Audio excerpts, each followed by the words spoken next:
I've always been fascinated by unsolved mysteries, but the disappearance of Amelia Earhart? That's a whole different level of bizarre. Picture this. It's July 2nd, 1937, and one of the world's most famous aviators vanishes into thin air over the vast Pacific Ocean. No trace, no wreckage, just gone. Welcome to Whispers in the Shadows. Please like, subscribe and comment. Today we're diving deep into this chilling mystery that has baffled experts for over 80 years. Buckle up, because this story is about to take you on a journey you won't forget. It's the early 1920s, and a young woman named Amelia Earhart is about to change the face of aviation forever. Born with an insatiable appetite for adventure, Amelia wasn't content with typical expectations.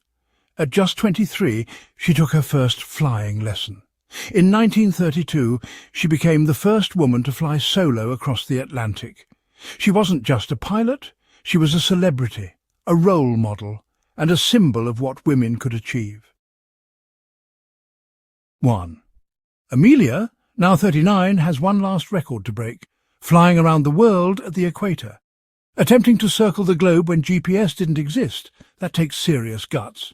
She had Fred Noonan, an experienced navigator, by her side. Their plane, a state-of-the-art Lockheed Electra. They set off from Miami on June 1st, making stops across continents. Everything was going smoothly, until it wasn't. July 2nd. Amelia and Fred took off from Lae, New Guinea, headed for tiny Howland Island, a speck in the vast Pacific Ocean. They had fuel for 20 hours.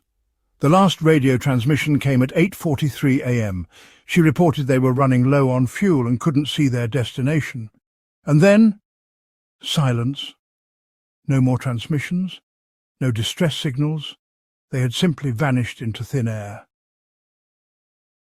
The US Navy launched a massive search. Ships and planes scoured over 250,000 square miles of ocean. They found nothing. But here's where it gets weird. Multiple radio operators reported hearing distress calls. Some claimed to hear Amelia's voice. Were these genuine cries for help or cruel tricks of atmospheric interference?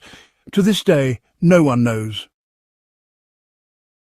This theory suggests Amelia and Fred didn't crash into the ocean, but landed on a remote atoll now known as Nikumaroro.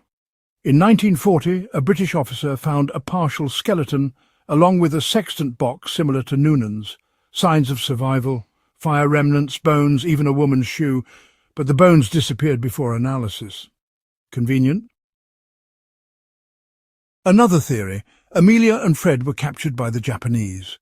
Eyewitnesses claimed to see 2 white prisoners on Saipan in the late 1930s. In 2018, a study claimed the 1940 bones were likely Amelia's.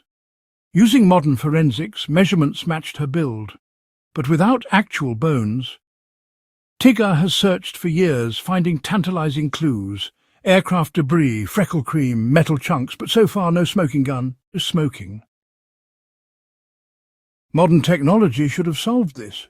Deep-sea robots scan the ocean floor. Satellites analyze imagery. There's even talk of DNA testing coconut crabs.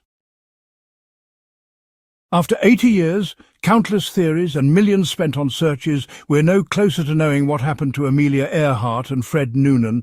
Maybe that's why this mystery captivates us, in a world where we have all the answers at our fingertips. The vanishing of Amelia Earhart reminds us that some questions might never be answered. She set out to prove the sky was no limit, especially for women. Her disappearance has ensured her story will never be forgotten. So, I'll leave you with this question. What do you think happened to Amelia Earhart? Whatever your theory, the mystery of her vanishing will continue to haunt us for years to come.